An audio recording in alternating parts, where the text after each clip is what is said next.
Hi, my name is Kim McMillan, and I want to welcome you to an interview with San Francisco 3rd Poet Laureate devorah Major. She is a California-born granddaughter of immigrants, documented and undocumented, who works as a writer, editor, writing coach, spoken word performer, recording artist, and poetry professor. I'd like you all to, just as I am doing, just become amazed by the poetry that we're going to discuss and the work of devorah Major to just enthrall us with poetry. How are you doing, devorah? I'm doing well, thank you. Great to see you. Excellent. Well, I thought we could start out with family, because so much of your latest book, Califia's Daughter, is about family. And so tell me a little bit about what it was like growing up, and where did the poetry bug or the feeling to create with words come about? How did it come about? Okay, I was born in California. My father's a New Yorker. He's a Afro-Caribbean New Yorker, so he was brought up. Actually, he was in Harlem, not Queens, but he was in a West Indian community. His father being Bahamian and his mother, my grandmother, Jamaican. But the family I know is the Bahamians, because sadly most of hers died actually in the pandemic of that they talk about, the 1918. Spanish. Yes, yeah, they call it the Spanish flu. Another pandemic. Racist. By war, yeah. Yes. Racist and spread by war, by soldiers going from one place to another. Exactly. But anyway, my father had to actually go to war, went to World War II in the Navy, got out, applied to University of Chicago, didn't have a photo, which is why he got in, because they didn't know he was Black, and ended up there and met my mother, and who is from Chicago and white. And they married and had my brother, came out here.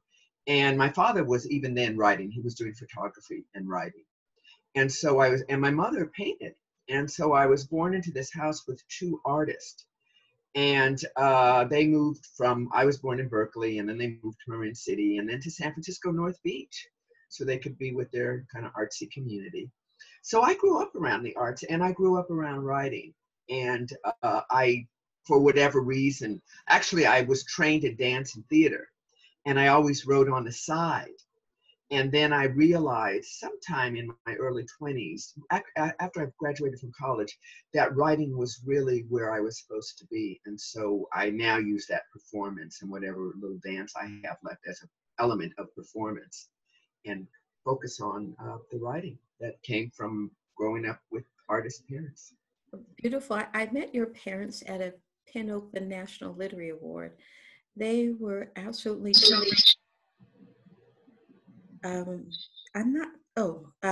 we heard a noise in the background.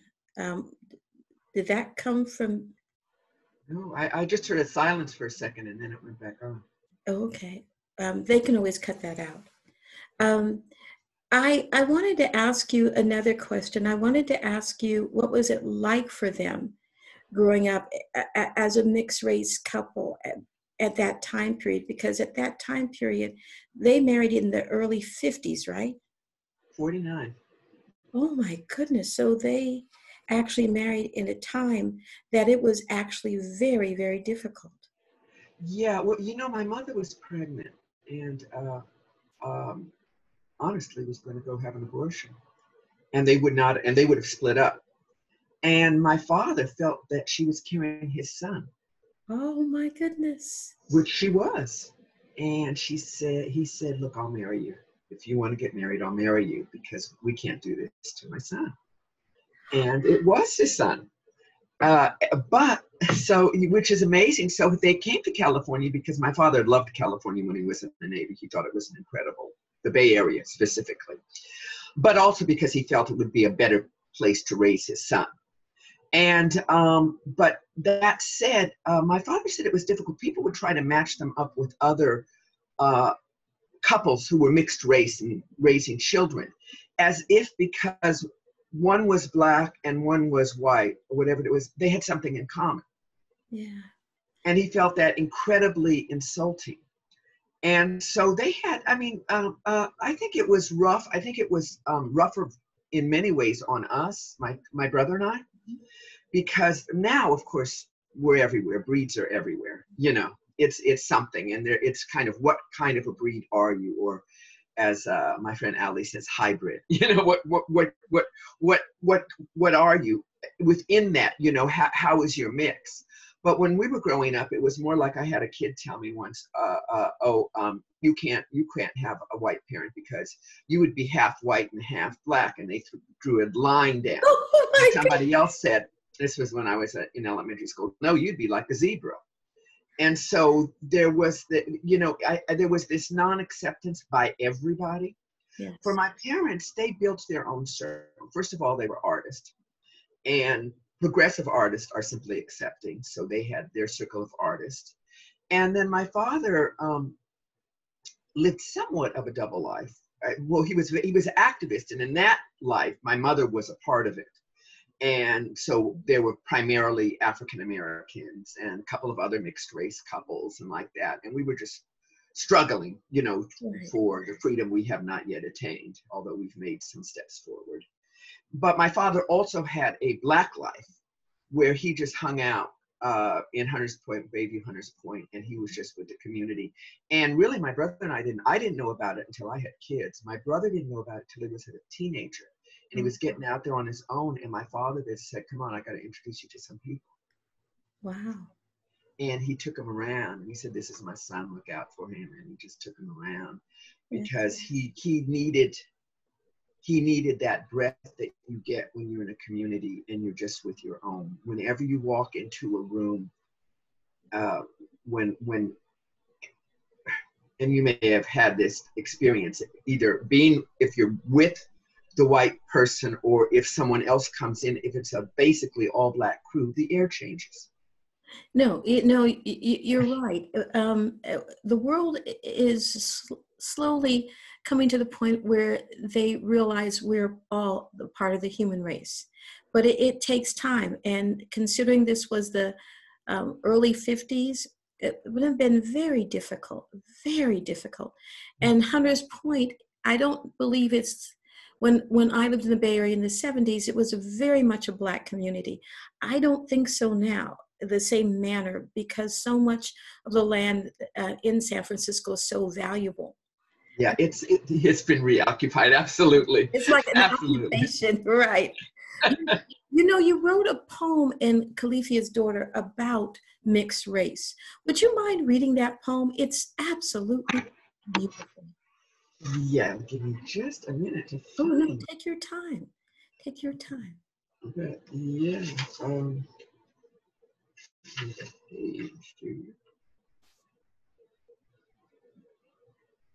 Not my growing home. Oh, mixed ancestry. Right. Thank you. Yeah, that was my kind of I am who I am when I wrote it poem. I love it. I, a planet varied, sea to land, calm to storm, wondering in the mirror, where did the eyes come from, and the texture of hair? Who contributed to the skin tones, and who to the lips? Thoughtfully dividing the source of my limbs, my hips, my face. I, landless, homeless, being so much a mixture, a couscous of spices and fruits, a mongrel of comings together, chosen and forced of so many different ones. A crossbreed that fills the spaces between rich, dark, and translucent fair. A mutt that has unruly fur cropping out in varied shades, ears and tail being strangely incongruent. A grafting of cultures that insist where love fails, life will persist, thrive, recreate. A planet varied, mountains to hills, to valleys, to chasms deep, waterfalls to rivers, to streams, to oceans wide. A melange, I, claiming my space on the rainbow. Oh, now to write a poem of that nature and so beautiful, what kind of mood were you in? Did you just want to express what you felt about as being a mixed race person? Or was there some incident or something that brought that poem about? I wrote it far enough ago that I don't know if there was an incident, but my life has been so many incidents, you know, and there's a way that, you know, all time really is now. And so that there are times some little thing that might perk you and it's not that big thing. But I think it was that idea of wanting to assert my place. I had the experience of traveling in a lot of Asia as it happened. Just coincidence, not the place that I consciously chose to go, but I ended up there. And when I was in Nepal, I was in Kathmandu, women wanted to claim me. They wanted to pierce either my left or my right side of my nose, I don't know, and say, no, because you're ours, you're Nepalese. And then I went to India and people wanted to claim me and like, you must be ours. And they wanted to pierce the opposite side of my nose, whatever it was. So it would be clear I was Indian and not Nepalese. And then I was in Paris and all of these different French, you know, they would go, Martinique, Antigua, and they would call out places to me. And then the French police thought I was Algerian. And it was so amazing to me that I would be claimed. And in New York, I was Puerto Rican, you know, so I was claimed again. But for the most part in the United States, I'm not claimed. And so it was so lovely to be claimed, just to be, no, you're ours, you're ours. The one place I'm claimed is my home, is the Bahamas. Beautiful. What I am. So the poem came out of that. I claim myself. I love that. And what I particularly love is that you saw this picture of yourself that was bigger than just a Black woman in America, in the United States. It's about, and you wrote about that, our ancestry.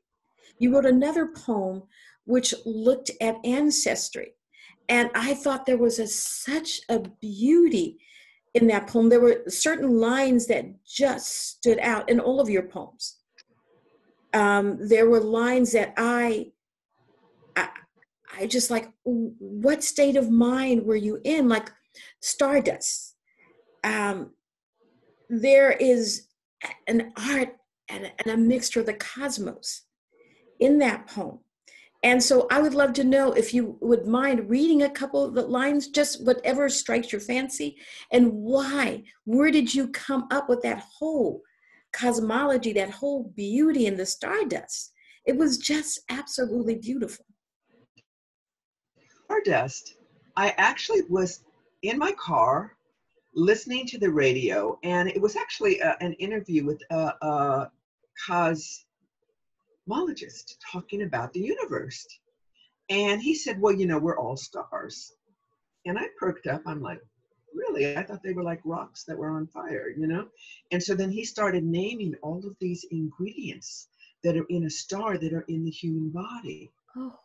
And I was like, that's amazing. So I actually, this is, you know how sometimes poems fight to get out. Yes. And sometimes you fight with, or I fight with myself to let it out.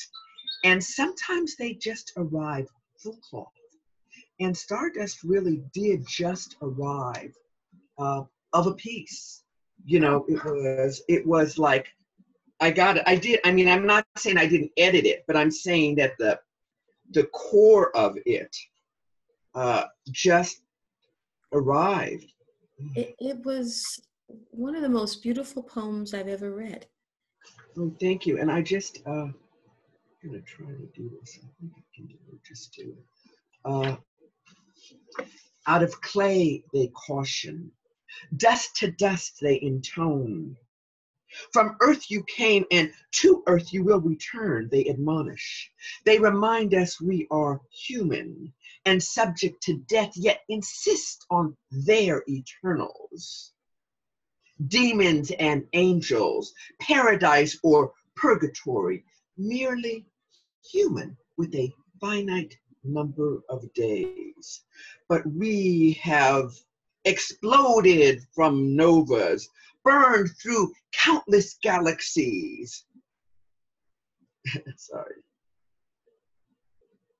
Ridden on the tails of comets, danced on the edge of asteroids until in a dizzying frenzy of passion we fell through the viscous ozone, past cooling clouds to settle in the ooze that feeds the ocean's floor.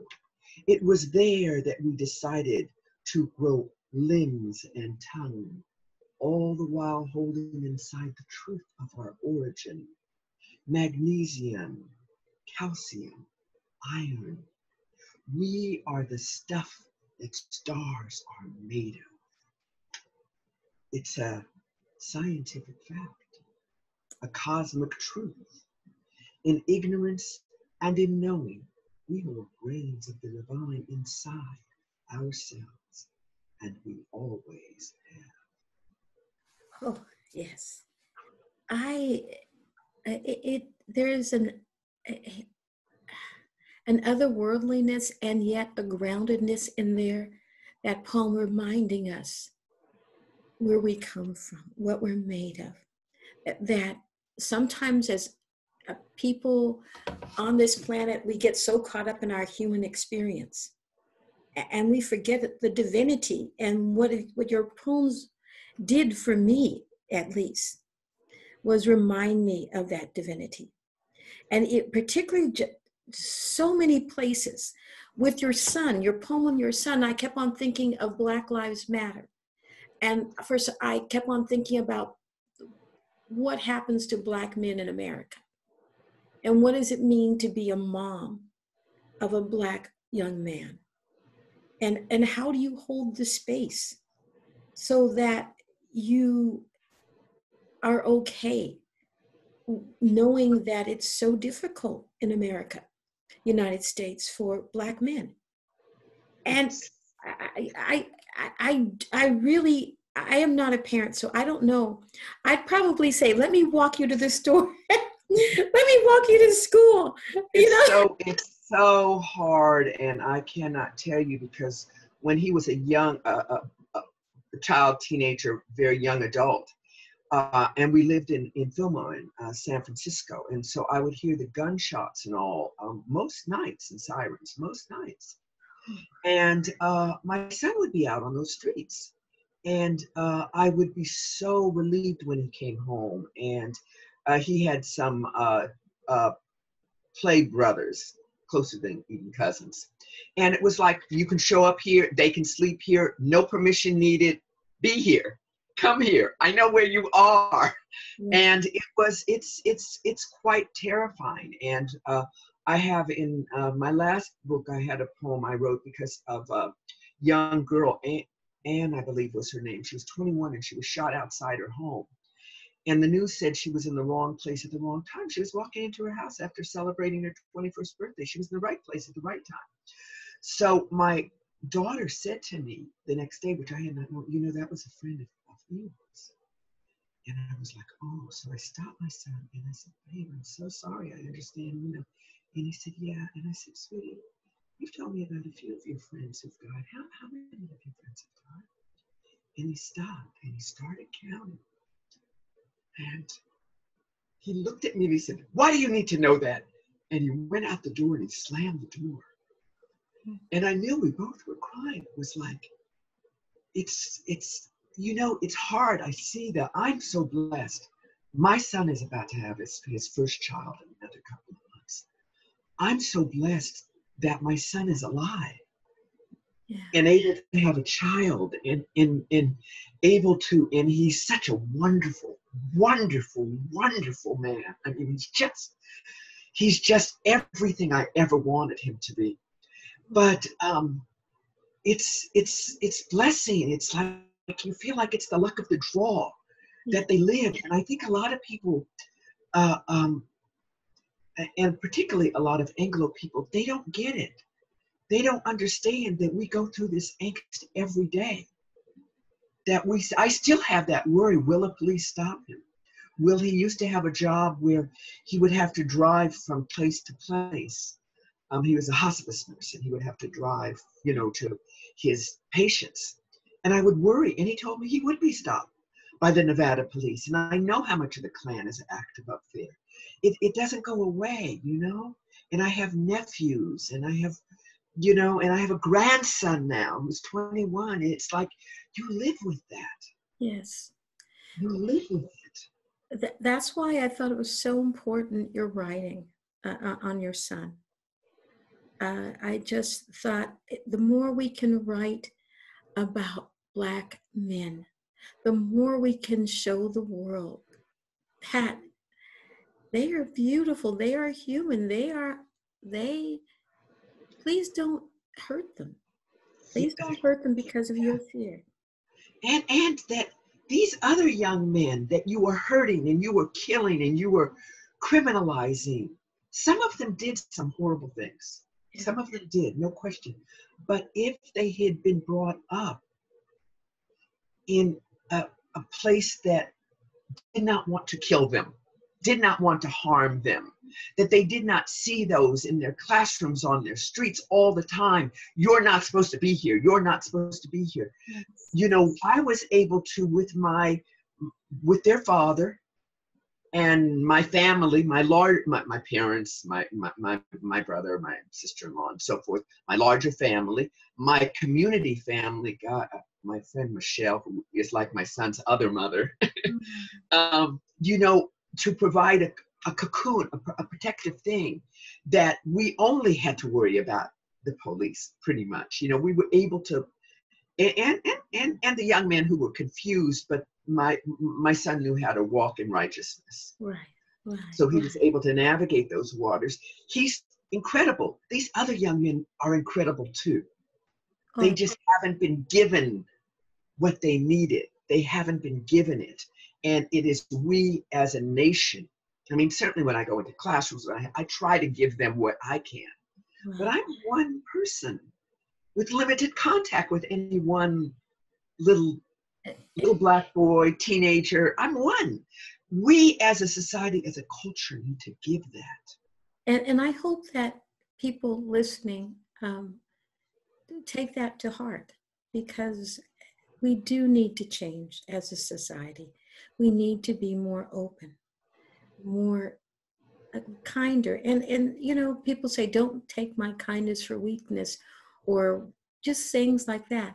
It's about teaching young kids at an early age the importance of understanding that we're all in this together. And speaking of that, could you talk about where you got the title? I think that's very important for people to understand where the title Califia's Daughter came from.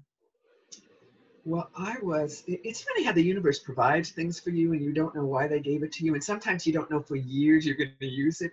So I had become a poet in residence at the African American Historical and Cultural Society. Before that, I was briefly their librarian.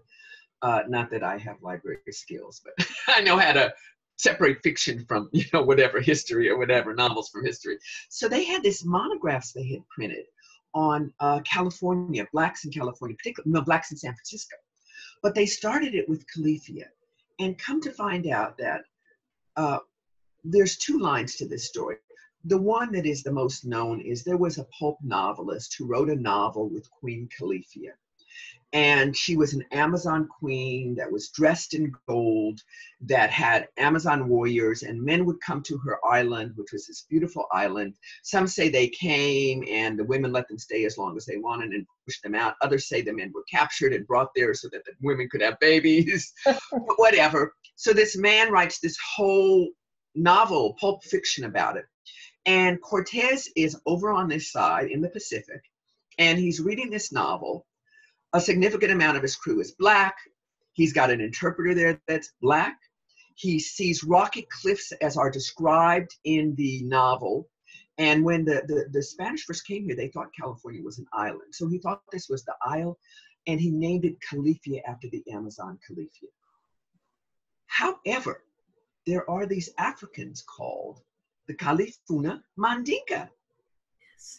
And the Califuna Mandinka, they came before Columbus by Van Sertima, incredible book, talks about them coming around the Cape and up into Southern California, where they stayed and mixed with the Indians there. And when you look at the first Spanish portraits, you see these paintings of these Black, yes, native African natives in Southern California.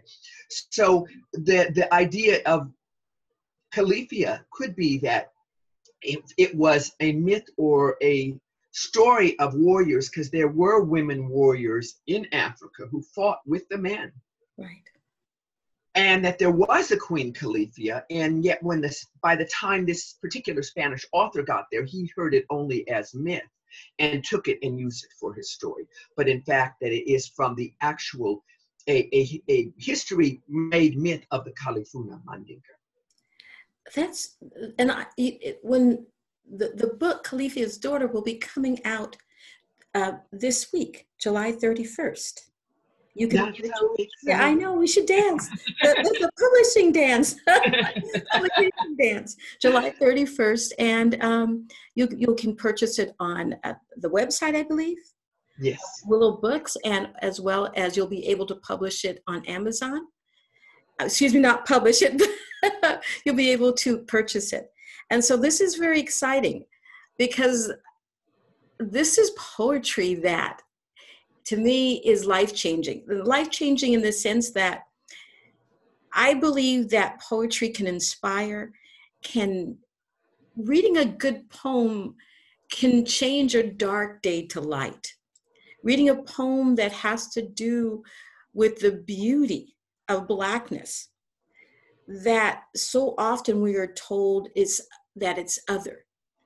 But in this poem, it is clearly something of beauty. It's clearly in the writing. You have a whole piece, creation paradox.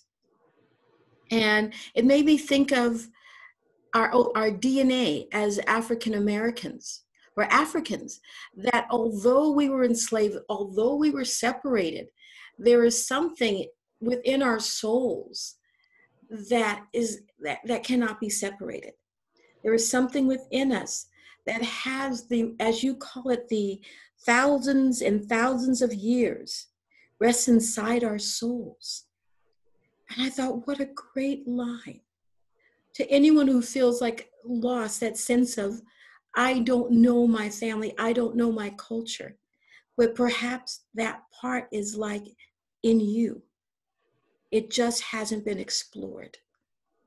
Totally. That's why I wrote that poem. I felt like there is a way you can sit with yourself and pay attention and look at what even the music you resound with, the particular spices that just make you feel a particular joy, whatever, that's not just this life, this shell we're in at the moment, that it has this resonance that goes back, that we don't know where it goes back to.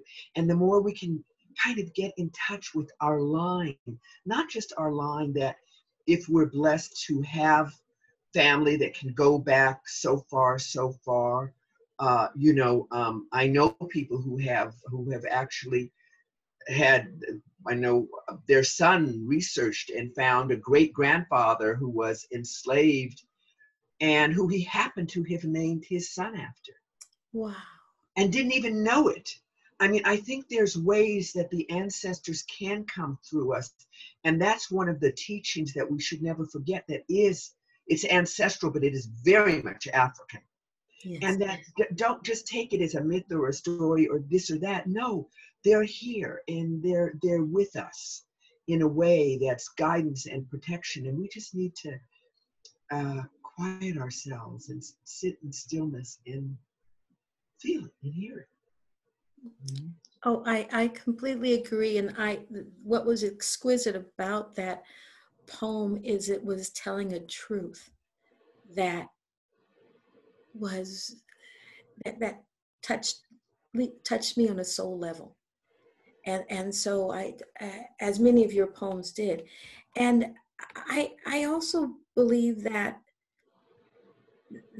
it's just not me. Your poems, particularly when your book comes out, will touch thousands of people. Many people, of course, know that Juan Felipe Herrera was the U.S. Poet Laureate from 2015 to 2017. And he said of the book, Califia's Daughter, all the dimensions of Devorah Major's life and yours are here. From the beginning, before the beginning, galactic particles to the bopness of our lives. She speaks of being, of becoming, of totality. Is it a journal, an investigation, the life philosophy of a great poet woman? Is it closer to love and color and everything beyond measure, intimacy? That is so profound. You bring an intimacy with words. It cloaks the work so that when you're reading it, I found that I was in this world of words. You wrote a poem that I'd love you to read it. It's not that long. It's Black Holes. I believe Black Holes Sing. And I thought, wow, what a wonderful poem. You don't think of it them singing, but the minute you put those words together, I'm like, yes. You know, I've been blessed to work with a lot of musicians, and musician told me that he's told me that, and I forget. I think the Earth is E flat. Oh wow! That each, but I could be wrong about that one. So, but that each that there's a concert going on. Black holes. Black holes sing in the key of B flat, hot and swirling, forming and swallowing stars as they breathe the universe in. Is it? I just love that. It's like the universality of your poetry. It really gives us the feeling that we are part of something grand. And when we think of ourselves as less than, when we think the pictures that society puts on us as women, as people of color, all you got to do is open your book and you realize the lie to all of that. And that's why I wanted to say to you, what do you think the role of poetry is in the world today? Your work is so powerful. So what do you feel like you as a poet are giving to the world? Well, you know, it's how people receive it. What I hope to do is to do some of the things you said. I hope for me, sometimes writing is my own healing. So I hope to give a healing. I feel like, you know, although people make it a cliche, all you need is love, you know, or that was a bubblegum pop song. But I really think there is that really is the essential truth, but that we need to understand that, and that we are a little bit too quick with like miracles, even for those people who practice Christianity and are like, you know, Jesus turning water to wine. Well, I read this incredible book, a biography of him called Nazareth, Jesus of Nazareth. And the author starts out saying, you know, in those days, lots of people created miracles. Oh. And it was like, what? Whoa, you know? And so then so for me to look at humans, I think we need to broaden our concept of miracles. I'm not saying that he didn't do that. Quite the contrary, I absolutely believe it. I believe in miracles like that. But we're a miracle and the universe is a miracle. And I think that if we can hold on to this, then when people say things like, oh, it's a blessing, they can acknowledge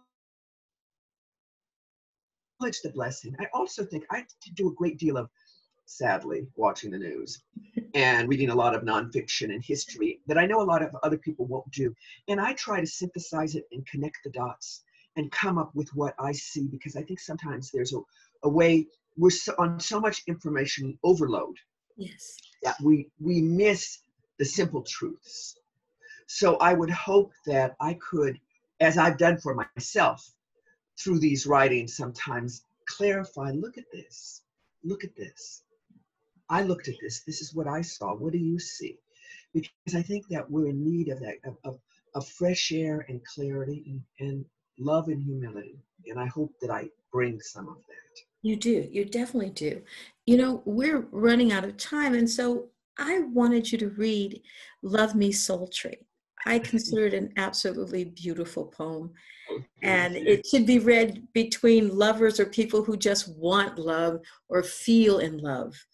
Well, that is the perfect poem because I am definitely trying, not trying at this point in my life, but what I will say is want to. I wrote this when I was single, which I am again, uh, with that idea of that Opal Palmer Dee's an incredible Yeah. Jamaican poet and novelist and short story writer and all. Said to me when I was complaining I can only write love poems when I'm in love. She said, "Don't be ridiculous. Write love poems about wanting to be in love. Pull somebody in with them. So love me sultry. I love that idea. Yeah. Love me sultry, deep night blue, moonbeams for covers, starlight in you. Love me in colors that welcome the dawn, Moroccan rose perfumes wrapped in almonds. Give me no grayness, sour and mired, limping fog mornings, mud stiff and tired. Love me in purples, oranges, and gold, like juicy ripe melons, flesh sweet and bold. Green scented laughter, brown shadowed touch, love me in colors that tell me so much. I'm done with crying and missing the dawn, waiting for lovers who've long come and gone. Love's tinted ballad, you've shown me its charms, drenched me in its honey, all fragrant and warm. Love me lushly, deep night blue, moonbeams for covers, starlight and you. Oh, just lovely. It almost reminds me, I know this might seem strange, of a spell. It's like you were saying, this is how I want to be loved. So when I read these words, this is what I'm bringing to the universe and asking the universe to fulfill that. Yeah, exactly. Yeah, and I think that there is something to that too. Acknowledge the desire Yes, and acknowledge the specificity of the desire. yes. And how Yeah. you want to be loved. And I think that's important. One of the things we as women definitely need to do is let those we care about and let the universe say, know that this is what I want. You have to ask in order to receive. And that's what that poem does in the Thank most you. beautiful way. Thank you for taking the time to speak with me, Devorah. This has Thank been you. wonderful. Thank you for me too, and thank you for all your generous, kind and generous words. I really appreciate it. I had fun too. It was not generous. It was from the heart. The poetry touched me as in a way that I haven't not been touched by poetry in a while. And it was not only a pleasure, but it was an honor to speak with you. And thank you very much for Oh, taking thank the you. time. Thank you.